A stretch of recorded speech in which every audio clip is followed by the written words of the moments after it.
Very good morning guys.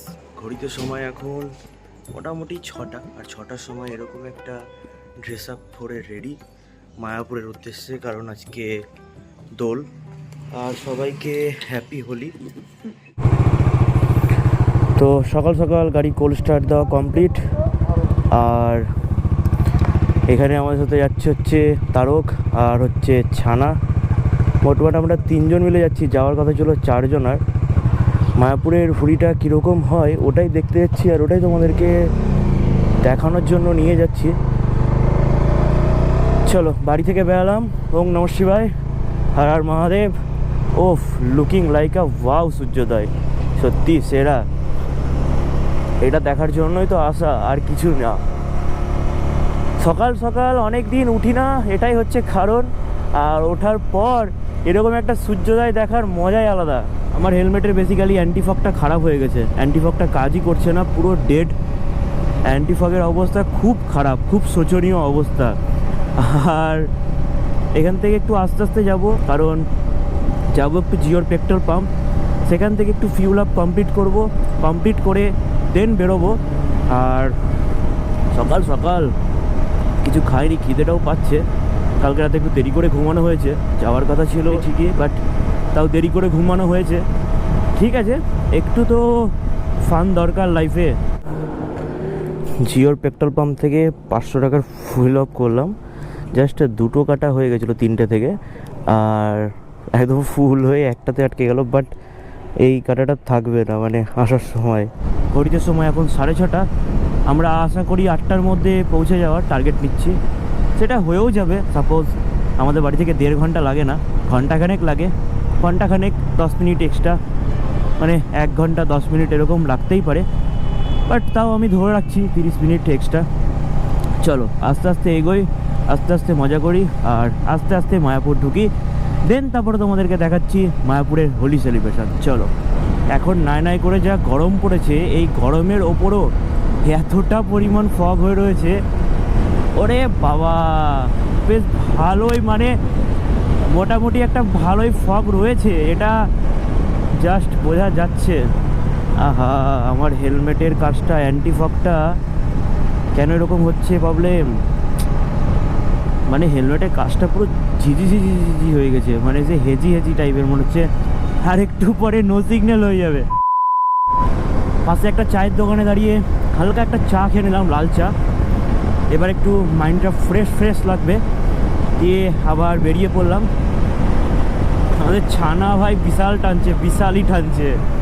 ওরে বাবা, আজকে ওর জোশ লেগে গেছে, আলাদাই জোশে আছে মালটা, মাথা খারাপ টানছে।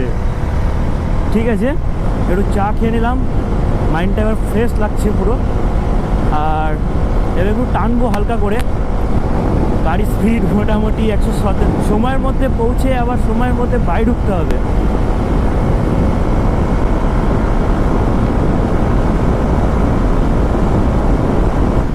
ভাও, এখানকার রাস্তা পুরো একদম ক্রসিং লাইন দিয়ে দিয়েছে, যে এখান দিয়ে হাফ ডিভাইডার করে দিয়েছে, হাফ এদিককার হাফ ওদিককার। বেশ, এটা একটা ভালো প্রসেস। মানে লরিগুলো যখন আসে না, তখন ওভারটেক করার চক্করে কতটা যে লিমিট ক্রস করে ওদের, তার ঠিক নেই। রাস্তায় মনে হচ্ছে কাজ হচ্ছে, বেশ জোর কদমে কাজ হচ্ছে। মানে কোনো জায়গা একদম সিঙ্গেল লেন রাখবে না, সব ডবল বানাবেই। প্রতিটা জায়গা পুরো একদম ডবল দেখছি। আর একদিন পর আসার সাথে সাথে রাস্তার ব্যাপারে অনেকটা জানতেও পারলাম, বুঝতেও পারলাম। বেসিক্যালি এটাই বুঝলাম যে রাস্তায় বেশ জোর কদমে কাজ হচ্ছে। ভালো, হাই রোড সবসময় নিট অ্যান্ড ক্লিন থাকাটাই বেটার। আমাদের ডেস্টিনেশনের আজকের প্রথম টোল প্লাজা। বাবা, বিশাল ব্যাপার তো।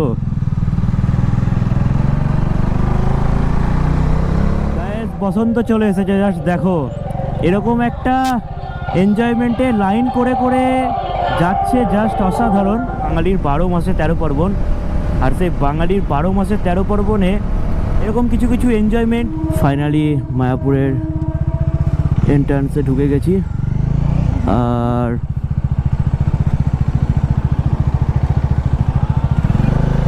ও আচ্ছা, এখানে সিগন্যাল আছে না, সরি আমি বুঝতেই পারিনি। ও হো, আমিও দাঁড়িয়ে রয়েছি, আমি ভাবলাম গাড়িগুলো পার হবে তারপরে ঢুকবো। আচ্ছা, মায়াপুরে ঢোকার আগে আগে দেখছি রেলগেট পড়ে গেছে, বাহ সাবাস। আমি জাস্ট বলেছিলাম যে 8টার মধ্যে ঢুকে যাবো, এখন ঘড়িতে হচ্ছে 7টা 51, 15 মিনিট লাগবে এখান থেকে যেতে। ঠিকই আছে, বেশ ভালো টাইমের মধ্যে কভার্ড হয়ে গেছে আর কি। আমার মনে হচ্ছে মায়াপুরে অনেক আজকে প্রচণ্ড লোক আছে, প্রচণ্ড। এই জায়গাটার একটা আলাদাই মাধুর্য রয়েছে, মানে এরকম একটা গ্রাম্য পরিবেশ খুব কমই দেখা যায়। এরকম একটা ওয়েদারে এতটা সকাল সকাল এসেছি, বেশ ভালো লাগছে। বাট এতটা সকালে আসার পরেও যে বেশ ভালোই গরম লাগছে। আমার তো সকালে খুব একটা ঠান্ডা লাগছিল না যখন বাড়ি থেকে বেরোই, এখনও সেই একই রকম পরিস্থিতি রয়েছে, অতটা ঠান্ডা লাগছে না, গরমই লাগছে। আমি ভাবতেই পারিনি জাস্ট যে এতটা ক্রেজ হতে পারে এখানে। সত্যি যেটা আশা করেছিলাম সেটা ওয়ার্থেড। বেশ ভালো একটা ফিল, ভাইবস তো রয়েছে, বেশ ভালো একটা ফিল রয়েছে যে মানুষে এখনও হোলি খেলা শুরু করে দিয়েছে এখানে। মানুষ সকাল থেকে বেরিয়ে গেছে, এটাই আমার ভালো লাগছে যে সকাল সকাল আসাটা বৃথা যায়নি দিনটা। জাস্ট দেখো এতটা ভিড় রয়েছে, আর রাস্তায় রং পড়ে আছে মানে তো বোঝাই যাচ্ছে যে হ্যাঁ আমাদেরকেও 2-3টে রং কিনতে হবে। পুলিশ প্রোটেকশানও আজকে দিয়েছে, মানে স্পেশালি আজকে পুলিশ প্রোটেকশানটা বেশ ভালোই রয়েছে দেখছি। জাস্ট দেখো, সত্যি আজকে বছরের প্রথম হোলি, মানে 2025-এর প্রথম হোলি, আর প্রথম হোলি আমরা এরকমভাবেই কাটাচ্ছি। জাস্ট দেখো, মানে বাচ্চা থেকে বয়স্ক সবাই রয়েছে এখানে, বেশ ভালো লাগে। বেশ এরকম একটা জায়গায় আসলে পরে একটা ভালো ফিল পাওয়া যায়। মনে হচ্ছে না আজকে ঢুকতে পারবো, এত ভিড়, বাপরে বাপ, মারাত্মক ভিড় রয়েছে, মারাত্মক। সেই লেভেলে এনজয়মেন্ট হবে। উফ, সকাল থেকে এতটা এনজয়মেন্ট করতে পারবো আমি ভাবতে পারিনি সত্যি। যাই হোক, আজকের দিনে মায়াপুর আসাটা ফুললি ওয়ার্থেড পুরো একদম। আর আজকের দিনটা এইভাবেই কাটাই, আশা করি গোটা বছরটা এরকম শুভভাবে কাটাতে পারি। প্রতিটা গলিতে গলিতে ভিড়, প্রতিটা গলিতে গলিতে। সাবাস, চলো এই ভিড় থেকে বেরোই, বেরিয়ে তারপরে আবার ব্লগটাকে শুরু করছি। জানি এই ভিড়টা পার করতে মোটামুটি এখন আমাদের 10 থেকে 20 মিনিট সময় লেগে যাবে, তার বেশি তো কম না, কিন্তু কিছু করার নেই। আরে বাবা, এখানে কি গাড়ি খালি বাইক এন্ট্রি হয়তো, তাছাড়া না টোটোও তো রয়েছে, তাহলে হয়তো এর বেশি আর এন্ট্রি নেই। কত মানুষ ভাই, লাখ লাখ মানুষ, তারও বেশি হবে তো কম না, লাখ লাখ মানুষ এরকম করে হেঁটে হেঁটে হোলি সেলিব্রেট করতে এসেছে মায়াপুরে। জাস্ট অসাধারণ। এরকম একটা ভাইবস রাখা দরকার, অকেশনালি তো খুবই দরকার, যে অকেশনালি কিছু কিছু মুহূর্ত এনজয়মেন্ট এরকম করে ছোট্ট ছোট্ট করে এনজয়মেন্ট করা। আরে দাদু দাদু দাদু, এটা কি? গাড়ি এখানে পার্ক করে দিলাম, আর মায়াপুরে জাস্ট এতটাই ভিড় রয়েছে, পার্কিংয়ে রাখলাম, আর এখান থেকে বেরিয়ে জাস্ট তোমাদেরকে দেখাচ্ছি যে কতটা ক্রিটিক্যাল সিচুয়েশান হয়ে রয়েছে। গুড মর্নিং গাইজ, আজকে হোলি উপলক্ষে মায়াপুরে এসেছিলাম, আর মায়াপুরে ঢোকার আগে আমি একটা জিনিস নোটিস করলাম, এখানে ভেতরে হোলি খেলা হচ্ছে না। জানি না আজকে হয় কি হয় না, হয়তো কালকে হলে হতে পারে, দেখা যাক। আমরা এখনো আর 8 ঘন্টা মতো রয়েছি, 8 ঘন্টা 1 ঘন্টা, তার মধ্যে যদি কিছু হয় তো হবে, না হলে পরে না হবে। এসেছি যেটা উপলক্ষে সেটা তো হলো না, দেখা যাক এরপর কি হয়। চলো। অ্যাকচুয়ালি আজকে মায়াপুরে এতটা ভিড় যে মানে কি বলবো, মানে মারাত্মক ভিড় রয়েছে। আর একটা বেসিক ব্যাপার রয়েছে, সেই ব্যাপারটা হচ্ছে বাইরে রং খেলতে দেবে কিন্তু ভেতরে দেবে না, জানি না কেন, আমার জানা নেই। সামনের গেট এখনো আমরা আসিনি, গাড়িটা পেছনে পার্ক করে রাখলাম। সামনের গেট আসতে আসতে একটু হাঁটতে হবে, অনেকটা সকালবেলায় বেরিয়েছি, তারপরে যদি একটা না চলে আসতে পারতাম তো ভালো লাগতো। বসার জন্য এতক্ষণ ধরে আটকে থাকার পর এখন ঢুকছি।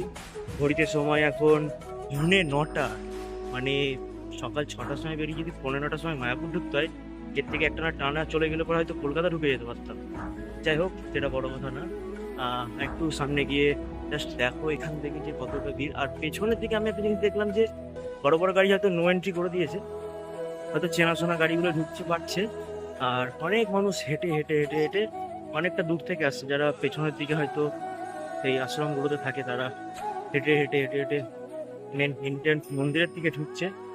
আর আর কি, চলো ভেতরের দিকে ঢুকি, তারপরে দেন তোমাদেরকে বলছি কি কি ভেতরে রয়েছে আজকে, এক্সট্রা কিছু ফেসিলিটি দিচ্ছে কি দিচ্ছে না সেটাও তোমাদেরকে দেখাই। চলো ফাইনালি মেন গেটে চলে এসেছি, এটা 1 নম্বর গেট। যতবার আমরা আসি ততবার এই গেট দিয়ে ঢুকি, ভেতরে এন্ট্রিটা মারি। আর এখনো বড় মন্দিরটা কমপ্লিট হয়ে ওঠেনি, জানি না কতদিন সময় লাগবে। এখানে আরতি হচ্ছে, যেরকম প্রতিবারের নাই আরতি হয় সেরকমই রয়েছে, এখানে কোনো সময় বন্ধ হয় না। যাই হোক, আর এই মন্দিরটা যে কবে তৈরি হবে, আজকে এই মন্দিরটার ভেতরে ঢোকার চেষ্টা করব, তোমাদেরকে দেখাবো। চলো, আজকে এরকম একটা সিচুয়েশন ক্রিয়েট হয়েছে, এতটা ভিড় জাস্ট দেখো। মানুষ আজকে একটু বেশি গিজগিজ করছে, ভেতরে রং খেলার আশায় হয়তো অনেকে এসেছে, আমি তো এসেছি, জানি না কি হবে। এটার উপরে উঠি, দেখাই তোমাদের। এখানে একটা নতুন দোকান খুলেছে, নতুন ওপেনিং হয়েছে, হয়তো কবে করেছে, আজকের দিনে জানি না, আজকের দিনের জন্য হতে পারে, অনেক কিছুই রয়েছে। এই খড়মটা জিজ্ঞাসা করলো, আমি ভাবলাম যদি পড়া যেত তাহলে আমি নিতাম, পড়া হবে না, ওটা ঠাকুরের ওখানে রাখতে হবে। এটা কি? এটা তোর মাছ, তোর অন্যটা ওটা ভালো না। ধূপকাঠি ধূপকাঠি সেট লাগছে।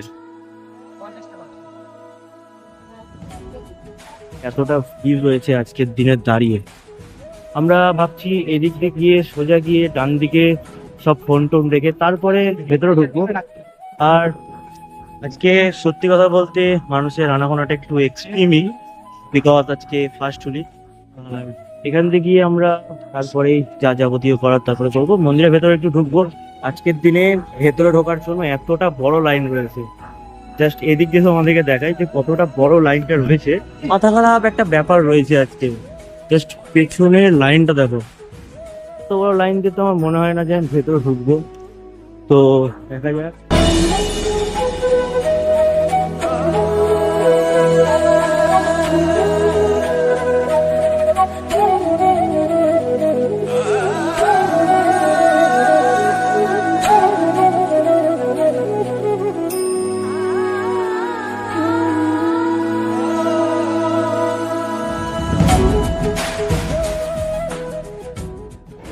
এখানে সবচেয়ে বড় যেটা পূর্ণি রয়েছে সেটাই চলছে। ওয়েলকাম ব্যাক গাইস, মায়াপুর থেকে ফাইনালি বেরিয়ে পড়লাম। মায়াপুর আজকে বেসিক্যালি ঘোরার মতো কিছু নেই, আমি আশায় এসেছিলাম যে একটু রং খেলবো, এখানে একটু হোলিটা সেলিব্রেট করব, বাট আমি তো বাইরে ছাড়া ভেতরে কাউকে দেখলাম না রং খেলতে। আর ভেতরে নিষিদ্ধ, হয়তো রং খেলাটা পুরোপুরিভাবে বারণ করে দিয়েছে হয়তো। যাই হোক, আর হলে পরেও হয়তো একটু বেলা বেলা টাইপের দিকে হতে পারে। ছিলাম যে মায়াপুরে এসে রং খেলবো না, বাচ্চা ছেলেপেলেগুলো একটা বড় সাইজের কুমকুম মারলো, দুজনের একদম পুরো হলুদ করে দিল। ক্যামেরা ফ্যামেরা সব ভিজে গেছে, হেলমেট ফেলমেট সব ভিজে গেছে, পুরো অবস্থা পুরো কাহিল। দেখা না দিলে বন্ধু কথা কইও না।